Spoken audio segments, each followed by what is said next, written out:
Serial killer nurse Kimberly Saenz killed 5 patients and tried to kill 5 more in 2008. Some fear her death count could be much higher. This is the shocking true story of nurse Kimberly Saenz.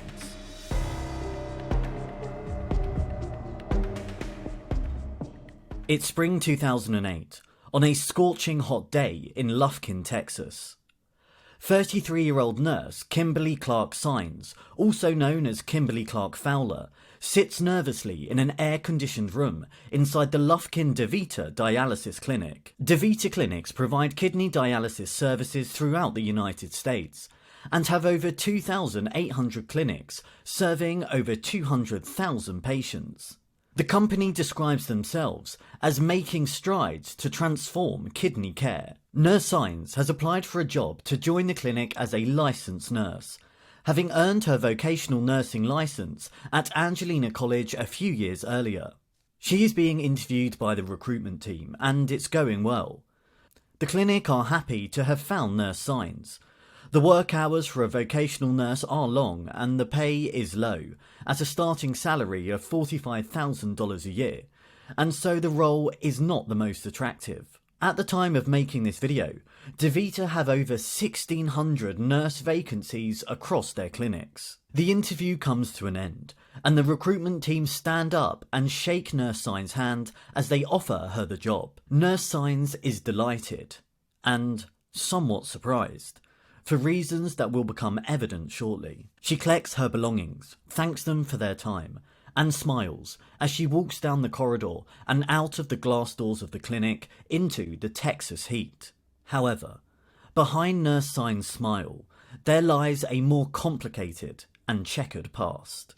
Born on the 3rd of November 1976 in Fall River, Massachusetts, Kimberly Saenz, Fowler at the time, left high school early when she discovered that she was pregnant. She went on to marry her husband, Mark Saenz, a few years later, and they had a second child. However, a long way from marital bliss, her home life was far from tranquil and happy. Nurse Saenz had suffered from drug and alcohol dependencies for many years, which had included the illegal use of prescription medication. She had also been arrested for public intoxication and for a domestic disturbance involving her husband. Her husband would later file for a divorce and obtain a restraining order against her. However, despite her chaotic home life and struggles with drug addiction, Saenz did manage to go back to school later on in life and earn her diploma, and eventually went on to Angelina College to earn a license as a vocational nurse. However, her nursing career was far from exemplary. In fact, before she got her job at the DeVita clinic, she had been fired 4 times from various roles in the healthcare sector. Working as a nurse meant that she had easy access to medication, and as a drug addict, this proved to be too tempting. She began to steal prescription medication, and was caught stealing Demerol, an opioid pain medication, from Woodland Heights Hospital. She was also caught cheating on a urine test and was fired. And therefore, Nurse Saenz is somewhat surprised when the DeVita clinic offer her a job. But nevertheless they do, and she turns up for her first shift in spring 2008 and quickly gets to grips with the job. Her main role involves assisting patients who are undergoing kidney dialysis, including administering medication and providing other medical care. She quickly settles into the role and moves around with confidence, going from patient to patient, chatting aimlessly, administering medicine and monitoring the dialysis. On the surface, everything seems fine. However, it isn't long until something starts going very wrong at the DeVita clinic. Staff who work with Nurse Saenz notice something a bit off about her. She frequently expresses her dislike for a number of patients, speaking openly about patients she finds frustrating or annoying. She also disappears on long cigarette breaks, and on one occasion, when a patient goes into cardiac arrest, she refuses to go and help and continues smoking. She's only been at the clinic a short time, but in the time she's been there, something disturbing has started to happen. Patients seem to be collapsing and going into cardiac arrest at an alarming rate. In April, shortly after Nurse Saenz started working at the clinic, Paramedics are called to deal with a patient in cardiac arrest a total of 30 times in less than a month. In the previous 15 months before Nurse Saenz started, they had only ever been called twice. Nobody can work out what is happening. Why are the patients suddenly collapsing and going into cardiac arrest? Dialysis is a low-risk procedure, and it is very rare for there to be any serious complications arising from it. And yet, in April alone, paramedics are called 30 times, and 5 patients tragically die at the facility. The paramedics are extremely concerned about how many times they are being called to the DaVita clinic, and they escalate their worries. A letter is sent to the Texas State Health Inspectors saying, "In the last 2 weeks, we have transported 16 patients. This seems a little abnormal and disturbing to my med crews. Could these calls be investigated by you?" Following the unexpected deaths, DaVita dispatched a clinical coordinator, 34-year-old Amy Clinton, to the site to look into the incidents. Clinton arrives on the site first thing the next day and immediately institutes several policy changes designed to minimise risk and prevent another death at the clinic. These changes included reassigning which nurses performed which duties during their shifts, with some nurses assigned to administer medicine and others doing admin, cleanup and monitoring. It's the 28th of April now and 4:30 AM. The sun has not yet risen, but the air is a warm 25 degrees, 77 Fahrenheit. Saenz shows up for work as usual on time, looking a little tired but alert. However, as she goes to change into her scrubs, she is approached by the smartly dressed Amy Clinton. Clinton tells Saenz that she is changing her role and reassigning her to work as a patient care technician. This is a significant demotion. Nurse Saenz is used to having the run of the place, and now she is being demoted to cleaning up blood and vomit. Nurse Saenz immediately becomes angry and upset. She cannot hide it. How dare this young woman come into the clinic and tell her what she is to do? She spends the day angry, flitting between tears and barely contained rage. Her colleagues notice that something is off. She seems upset and detached. Later that day, inside the busy treatment room, several patients are undergoing dialysis. 2 of them, Lurleen Hamilton and Linda Hall, are busy chatting to each other. But they notice that Saenz is acting differently. They watch her from afar, taking in her behaviour and moves. She appears upset, but just seems to be carrying out her normal duties. But as they watch her closely, they see her do something truly horrific. Nurse Saenz is several yards away from them and is leaning over a cleaning bucket. She picks up a nearby bottle of bleach. She looks at it and, carefree, pours the bleach into the bucket. She then takes a syringe from her pocket, lowers it into the bucket and pulls the bleach into the syringe. She methodically does the same again in a second syringe. Looking on, Lurleen and Linda think this is odd and, at the least, unsanitary, but presume that Nurse Saenz is doing this for a valid reason, perhaps to bleach some medical equipment or something like that. Nurse Saenz then takes the syringe, squirts and taps it with her finger, and approaches 2 patients. Lurleen and Linda watch aghast as Nurse Saenz appears to inject the bleach syringe into the dialysis lines of 2 people. She does so calmly, a blank look in her eyes. She then disposes of the syringe in the sharps bin and continues with her duties. Lurleen and Linda exchange panic looks. They can't believe their eyes. They must have seen something different. It must have been a different syringe, or maybe it wasn't bleach in the bottle. After all, why would a nurse inject bleach into a patient? They're not sure what they have just seen, but they know they need to tell someone. They find Amy Clinton and tell her what has just happened. Clinton is completely horrified and utterly shocked by the story. She moves quickly, finding Nurse Saenz and confronting her. Nurse Saenz is calm. She tells Clinton that the patients are mistaken. Yes, it's true, she did use a syringe to measure some bleach, but this was so she could clean an unused dialysis machine.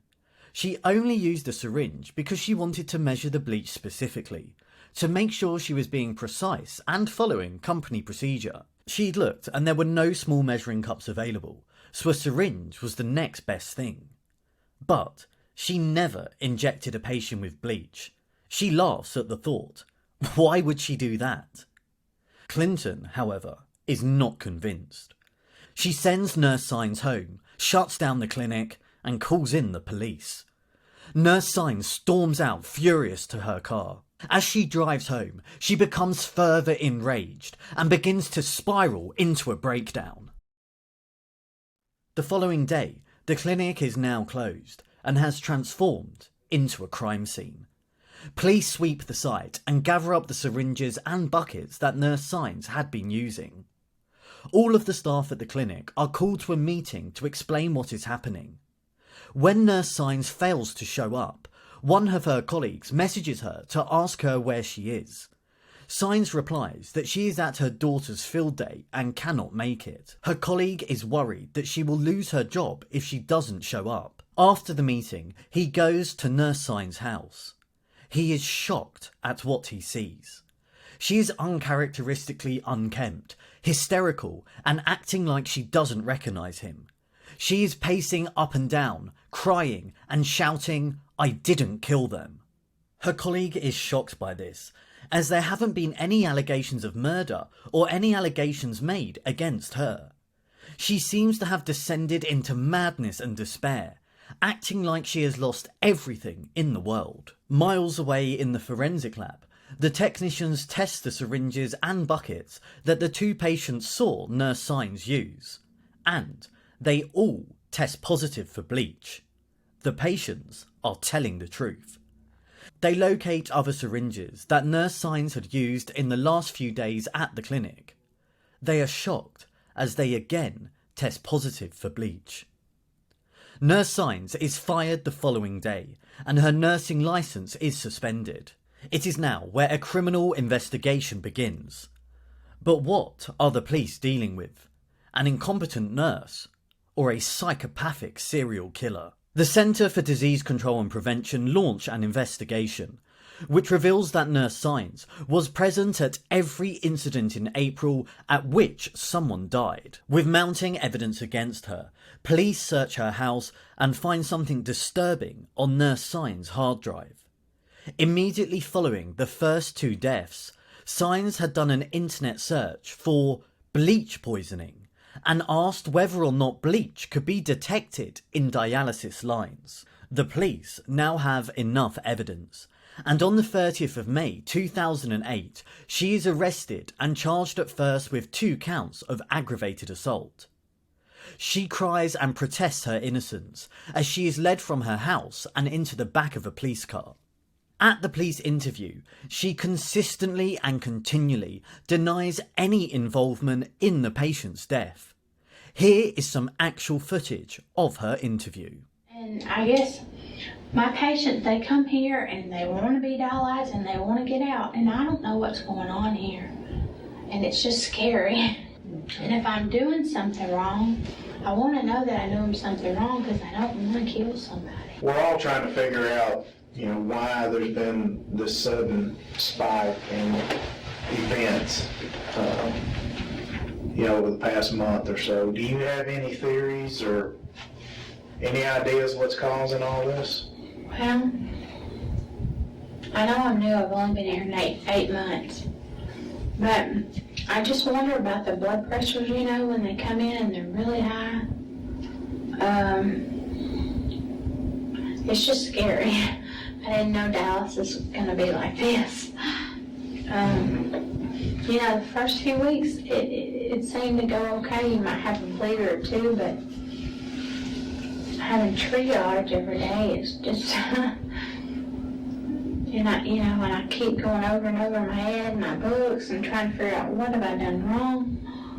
Okay. Have you been working on a lot of these people that have had problems? Let's see. Miss Strange was the first one. was doing CPR on her. And let's see, Mr. Kelly, I was doing CPR on him. Miss Castaneda. Meanwhile, thanks to a brand new test developed by analytical chemist and bioterrorism expert Mark Sochasky, Angelina County prosecutors are able to analyse the blood of the patients who died. Of those tests, 9 of the samples revealed that the patients had bleach in their blood. And so a year later, Saenz is charged with 5 counts of capital murder and 5 counts of aggravated assault with a deadly weapon. She is refused bail and is imprisoned at the Angelina County Jail. Justice moves slowly in America, and it is now March 2012, 4 years after her arrest, and a trial is finally taking place. At the Angelina County Courthouse, the jury hear evidence for over 4 weeks. They are presented with the detailed medical findings, the internet searches from her computers, as well as the damning eyewitness accounts from the patients who saw Nurse Saenz inject the bleach. For her defence, Nurse Saenz lawyers insist that she had no motive to kill.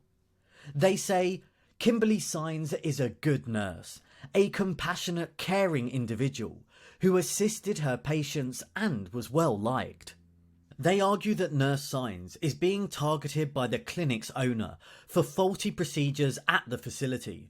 They suggest that the officials at the clinic have fabricated this evidence against her. Nurse Saenz didn't take to the stand in her own defence, but in a recording played at the trial, she can be heard testifying before a grand jury that she felt railroaded by the clinic, and she insists she would never inject bleach into a patient. She sits quietly, her head down for most of the trial, seemingly devoid of any emotion. After 4 weeks of evidence and 14 hours of deliberations, the jury has reached its verdict. The foreman stands and the courtroom falls silent. The jury announces that they have found her guilty of murdering 5 patients and guilty of injuring 5 others. There are gasps in the courtroom as this is announced. The families of the victims watching in the public gallery burst into tears. Nurse Saenz bows her head and sobs quietly. During the victim impact statements, the daughter of one of the victims looks Nurse Saenz in the eyes and tells her, "You are nothing more than a psychopathic serial killer. I hope you burn in hell."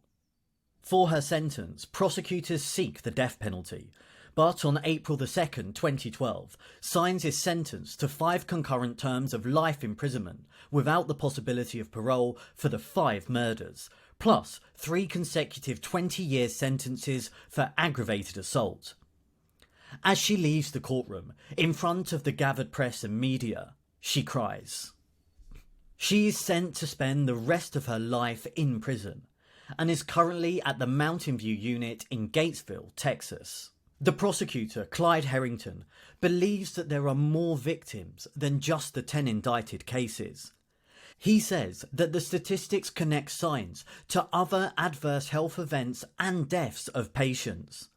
Lufkin police detectives were only able to obtain medical waste from 2 weeks prior to April the 28th, and so there was inadequate evidence to raise further indictments against Nurse Saenz for the other suspected incidents. Whether there were more patients harmed or killed, we perhaps will never know the full truth.